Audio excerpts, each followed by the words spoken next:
샬롬. 오늘도 하나님 말씀 앞에 나오신 여러분 환영합니다. 우리 함께 기도하겠습니다. 하나님, 오늘도 우리에게 귀한 말씀 주시니 감사합니다. 이 말씀으로 오늘 하루를 살아갈 수 있는 힘을 얻게 하여 주시옵소서. 떡으로만 살 것이 아니라 하나님이 주시는 그 놀라운 은혜와 용기와 지혜와 기쁨으로 살아가기 원하오니 이 시간에 우리의 영혼에게 말씀하여 주시고 또 깨달을 수 있는 은혜 허락하여 주옵소서. 예수님의 이름으로 기도했습니다. 아멘. 오늘 함께 살펴볼 말씀 이사야서 54장 11절에서 17절, 이사야서 54장 11절에서 17절까지 함께 살펴보도록 하겠습니다.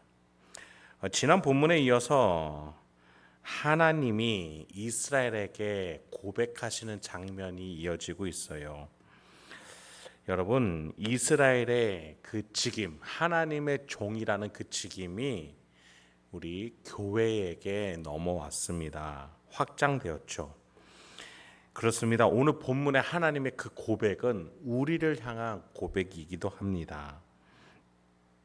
하나님의 종의 역할을 다하는 자에게 하나님이 어떠한 마음을 표하시는지 오늘 본문에서 한번 살펴보도록 하시죠. 11절입니다. 너 공고하며 광풍에 요동하여 안위를 받지 못한 자여 보라. 여러분, 우리가 계속 살펴보는 이사야서에 일관성 있게 등장하는 주제가 바로 고난입니다. 하나님께 심판받아서 당하는 고난과 또 심판의 도구가 되는 이민족으로부터 주어지는 고난, 이런 것들이 있을 거예요. 문제는 고난을 받고 있을 때에도 하나님이 마치 돌보지 않는 듯한 모습을 보이신다라는 거예요. 여러분, 쉬운 번역은요, 11절에 이렇게 표현해요. 광풍에 밀려 고통을 당하면서도 위로를 받지 못하는 예루살렘아. 그래요. 하나님은 우리가 고난을 받고 고통을 당할 때, 신앙의 슬럼프가 올 때 마치 나에게서 멀리 떨어진 것 같은, 나에게 관심 없으신 것 같은 느낌을 받곤 합니다. 하나님은 그것은 우리를 버리신 것이 아니라 멀찌감치 거리를 두고 기다리시는 거예요.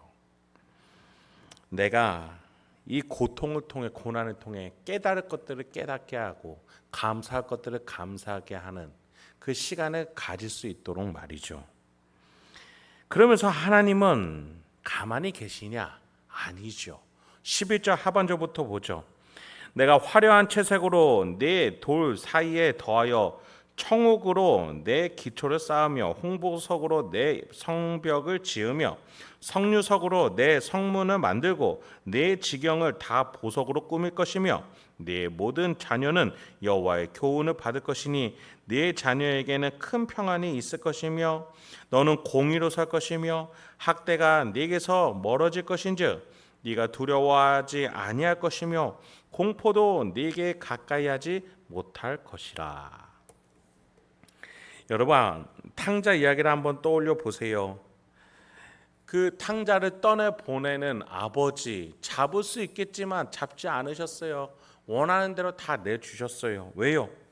그 탕자가 아버지를 떠나서 얼마나 이 세상이 힘든지 경험해서 돌아올 수 있기를, 깨달음을 가질 수 있기를 두신 거예요.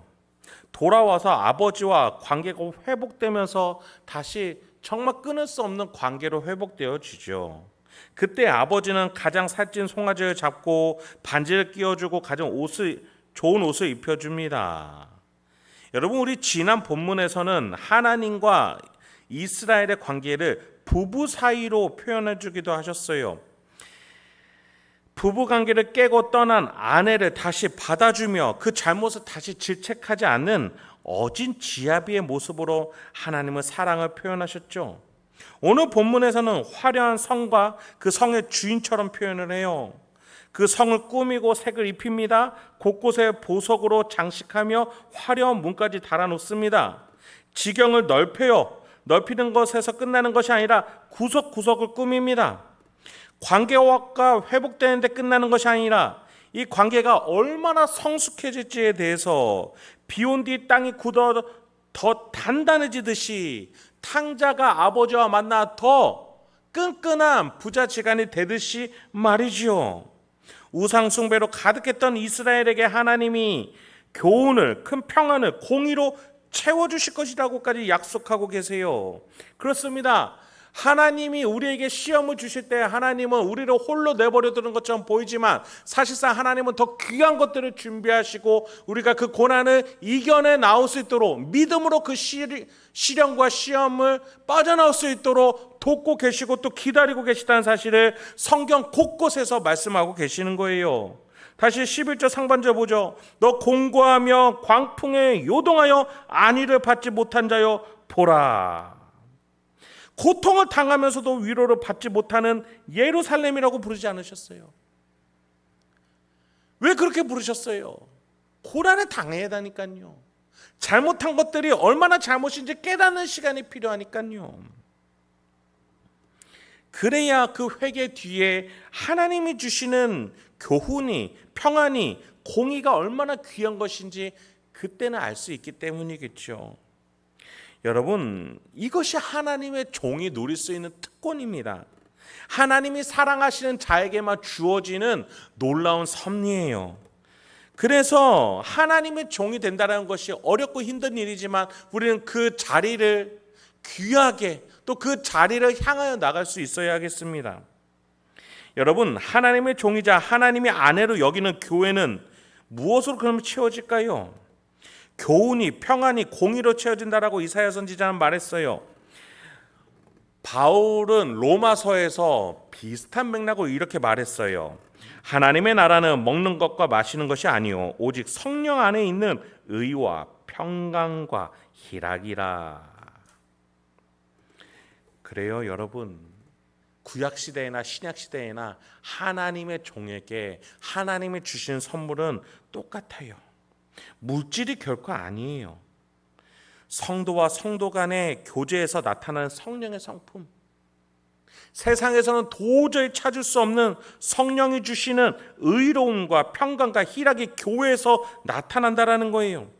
그래요, 교회는 다른 것으로 전도하는 게 아니에요. 좋은 시스템, 좋은 예배 환경 물론 좋을 수 있죠. 그러나 교회가 가장 먼저 보줘야 될 것은 복음과 구원의 확신을 가진 성도 간에 모였을 때에 그 성도 간에서만 보여질 수 있는 성령의 성품들, 그것으로 교회 공동체의 특수성이 세상의 빛과 소금의 역할을 다하면서 비그리스도인들이 교회에서만 맛볼 수 있는 그 평안을 향해 찾아올 수 있도록 해야 된다는 것입니다.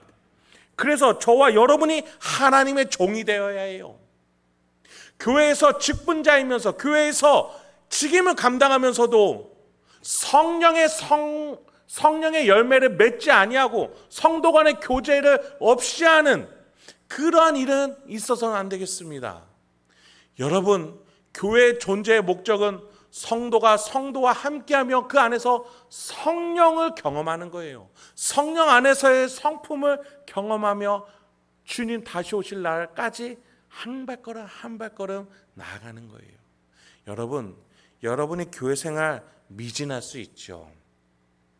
그렇게 여러분 빨리 교회로 나오셔야 됩니다. 다그칠 필요는 없어요. 그런데 여러분, 그대로 손을 내려놓으시면 안 됩니다.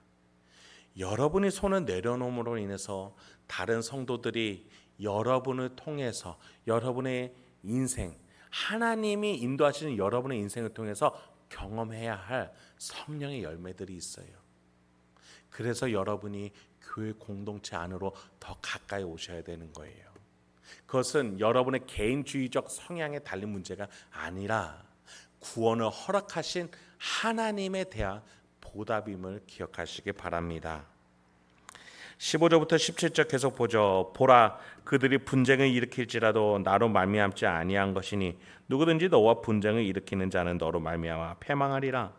보라, 숯불을 불어서 자기가 쓸만한 연장을 제조하는 장인도 내가 창조하였고 파괴하며 진멸하는 자도 내가 창조하였은즉 너를 치려고 제조된 모든 연장이 쓸모가 없을 것이라. 일어나 너를 대적하는 송사하는 모든 혀는 내게 정죄를 당하리니 이는 여호와의 종들의 기업이요 이는 그들이 내게서 얻은 공이니라. 여호와의 말씀이니라.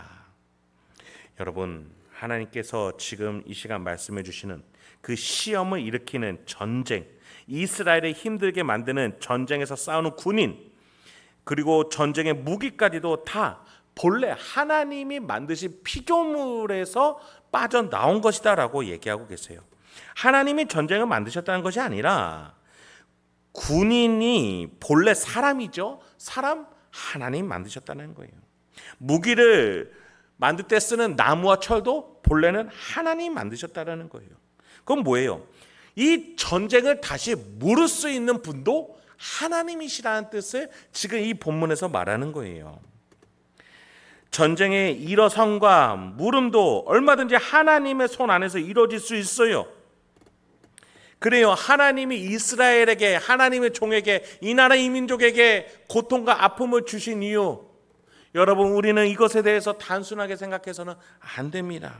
이것을 마치 정치와 이념 안에서만 국한해서 해석해서는 안 됩니다. 우리는 이 시간을 통해서 또 앞으로 그 전쟁에 대해서 쉽게 말하는 자들 향해서 분명한 교훈을 줄 수 있어야 해요. 하나님 앞에 있어야 합니다. 이 나라의 운명은 한 사람, 한 정치 집단에게 달린 것이 아니라 하나님 손 안에 있음을, 그래서 우리는 항상 사랑하고 정직하고 화평과 의로움을 내비칠 수 있는 교회가 되기를 힘써야 된다고 우리는 교회 스스로 말할 수 있어야 합니다. 여러분, 하나님이여 우리를 욕심에 그대로 내버려 두시는 그런 비참한 유기의 상태로 가지 않아야 하겠습니다. 얼마나 잘못했으며 얼마나 회복의 소망이 없으며 하나님이 가장 극단적인 처방까지 하실까요? 여러분, 이 나라 이 민족을 위해서 우리 같이 기도해야 합니다. 이 나라 이 민족이 더 서로를 사랑하기를, 공의로워지기를, 화평과 평화로 나아갈 수 있기를, 타인의 죄를 나의 죄로 여기며 타인의 아픔을 나의 아픔으로 여길 줄 아는 그 하나님의 종다운 모습으로 한국 교회가 세워지기를, 이 나라 이 민족 속에서 행복한 교회가 그런 하나님의 종이 되기를, 나부터가 그렇게 살아갈 수 있기를 우리가 나아갈 수 있는 저와 여러분들에게 소망합니다. 그렇게 우리 먼저 스스로 하나님의 종의 직임을 다하여서 이 나라 이 민족을 세워나갈 수 있는 저와 여러분, 우리 행복한 교회가 되기를 주님의 이름으로 축원드립니다. 함께 기도하겠습니다. 하나님, 오늘도 우리에게 귀한 말씀 주시니 감사합니다. 이 말씀을 통해서 우리가 어떠한 삶의 태도로, 어떠한 삶의 방향으로 살아가야 될지 우리 각자 일상 속에서 깨달을 바들을 깨닫게 주여 도와주시옵소서. 그래서 오늘도 하나님의 종답게 살아갈 수 있는 우리가 되게 하여 주시옵소서. 예수님의 이름으로 기도했습니다.